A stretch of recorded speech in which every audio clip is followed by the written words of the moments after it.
It is official. Darren Waller has retired from the National Football League, which means the Giants have a hole to fill at the tight end position. But they also have added $11.6 million in cap space, which means if they want to go out and sign a tight end, they can do that. But in today's video, we're going to look at some internal options that need to step up to replace Darren Waller. But we're also going to take a look at some external options. A free agent target, a trade target, and a UFL player I would love for the New York Giants to sign. But first, I want to get the comment section rocking and rolling. What is your one-word reaction to Darren Waller's retirement? Be nice, but be colorful like you always are. Give me your one-word reaction to Darren Waller's retirement. I want to hear from all of you in the comment section.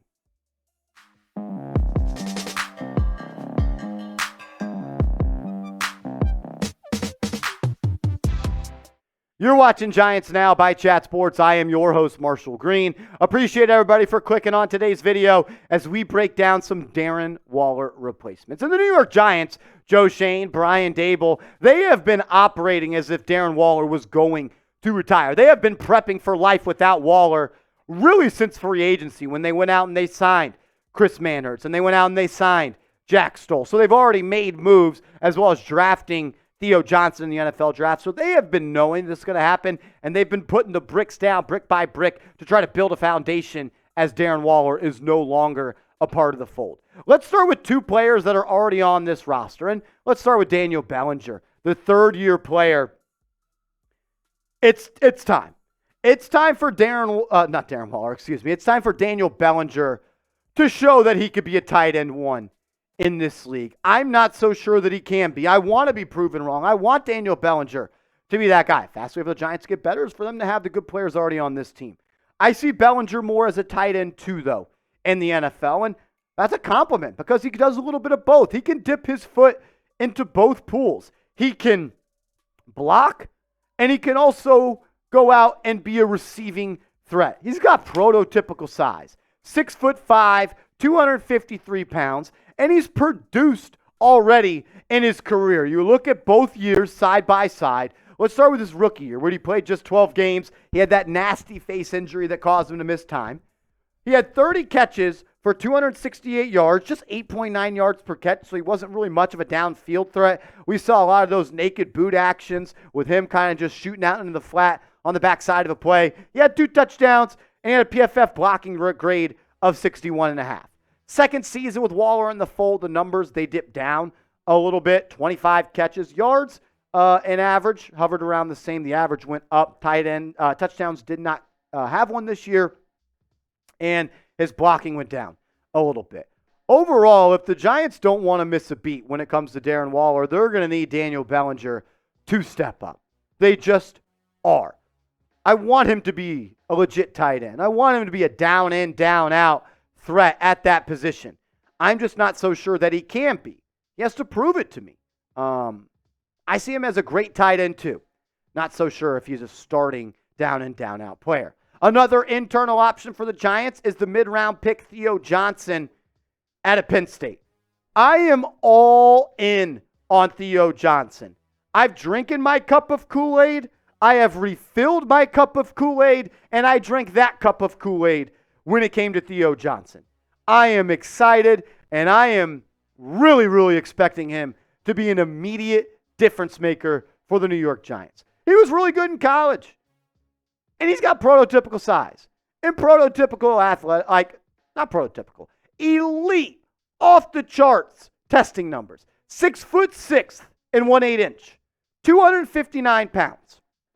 And he was graded out in the 99th percentile of all tight ends when it comes to scouting combine drills. The only thing that concerns me a little bit is that his production doesn't necessarily match up with the athletic ability that you see. 34 catches, just 341 yards. Did have 7 touchdowns last year. But with a guy that runs the 40 with the way that he does, the explosiveness that he has, 10 yards per catch is simply just not okay. He needs to be used more as a downfield threat. I want to see him running the seam for the New York Giants. And I'm going to put more of the blame on Penn State than Theo Johnson on the lack of his success. I always feel like players out of Penn State get underutilized, and I don't think that he was put in a position to reach the maximum ability that he has. I mean, when you look at the things that he did at the Combine and his pro day, and you compare it to other players, 99th percentile of all athletic testing in the history of the NFL Scouting Combine. 6'6", 259, threw up 225 pounds 19 times. He has a vertical jump of almost 40, 98th percentile. His broad jump, 96th percentile. His 40-yard dash, 95th percentile. His short shuttle, 92nd percentile. This guy is a walking freak when it comes to athleticism. I'm all in. I'm all in. I could not be more all in than I already am all in on Theo Johnson.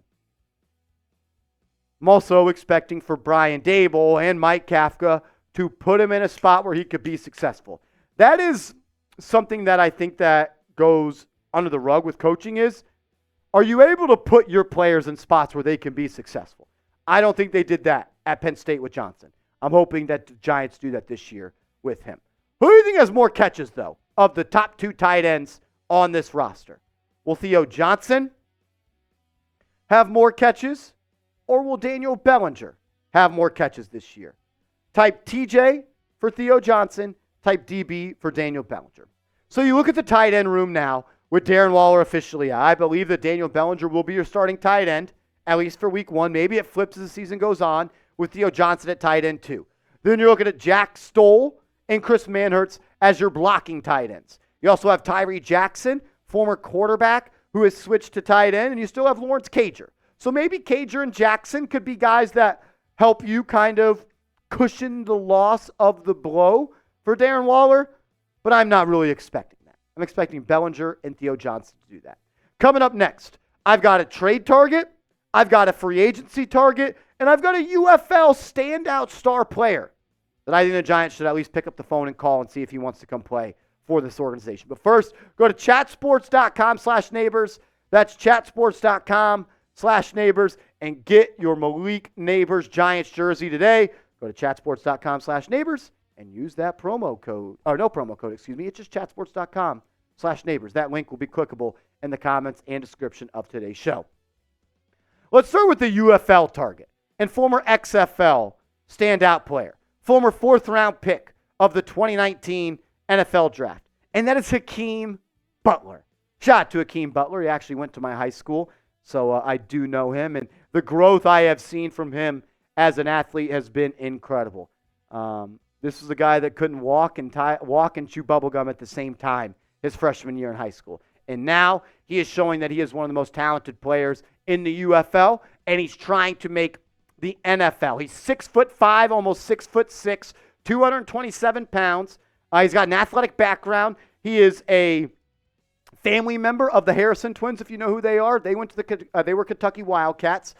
And this is a guy that's kind of bounced all over. He was a 2019 4th-round pick out of Arizona, then spent time with the Carolina Panthers in 2020, as well as the Philadelphia Eagles. Then he played for the BC Lions in 2022, then the Edmonton Elks, and the last 2 years he spent time with the St. Louis Battlehawks, the Pittsburgh Steelers, and the St. Louis Battlehawks in the UFL. He was the UFL Offensive Player of the Year in 2024. He was an all-UFL team member in 2024, an all-XFL team member in 2023, and he led the UFL in receiving yards in 2024. And he's already starting his workouts with NFL teams. Ian Rappaport said this about Butler: the Panthers are expected to work out UFL Offensive Player of the Year Hakeem Butler before summer break, sources say. The all-XFL pick had 45 catches for a league-best 652 receiving yards and 5 touchdowns for the St. Louis Battlehawks this season, a potential intriguing signing.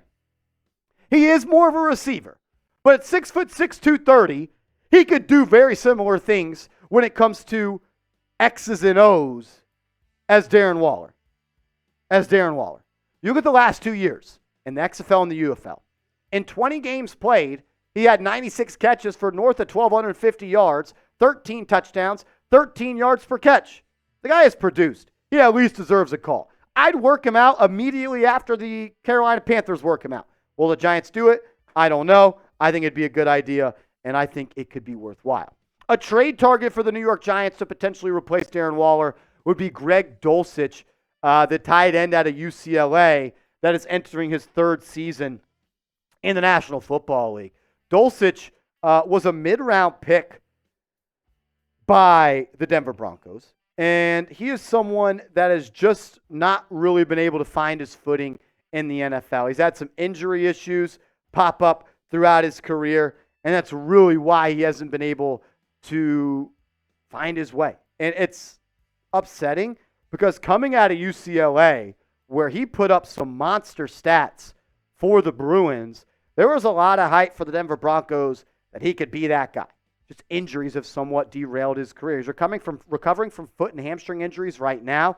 He's missed 25 games through 2 seasons, which is a big red flag for me. But he's got talent. And there was a reason that he was a third-round pick in 2022. And he's a big play threat. 17.6 yards per catch throughout his college career. The Giants could use another big play receiving threat at that tight end position. And I don't think it'd cost much to trade for him. I think you could trade a 6th-round pick for Dulcich and a 7th-round pick. Maybe you just swap a 7th-round pick for Dulcich. But if the Giants want to take a flyer and maybe buy a lottery ticket on a high upside, talent-filled tight end, I think Greg Dulcich can be that guy. But the injuries are a red flag for me. This last guy. About Julio Jones. What about Julio Jones? Is Julio Jones still that guy? No. Is he the player that I remember from the Falcons? No. Is he the guy I remember for the Bucks? No. But I do think there's some juice still left in those legs of Julio Jones. And I can already see it in the comments now. But Marshall, Julio Jones is not a tight end. I know.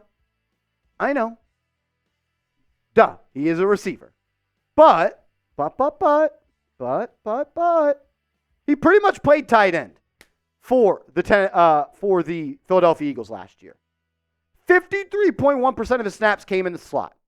And that's where Darren Waller operated for the Giants. Darren Waller didn't have his hand in the dirt playing tight end in line next to the right tackle or the left tackle. This is the last option, last resort. Probably doesn't happen, probably doesn't need to happen, but I don't think it hurts to call up Julio Jones, go through a workout, see if he could be a big slot tight end for you on passing downs. I don't think that that's a bad idea at all. I don't think it would be expensive. I think getting him for the veteran minimum, but most likely isn't going to work. But what I hope you've learned from this video is the external options aren't all that great. There's not any good tight ends left in free agency. We're talking about signing Hakeem Butler from the UFL, which I would like. There's not really great options out there, which means Daniel Bellinger and Theo Johnson have to get it done. They do. And I'm looking at Theo Johnson.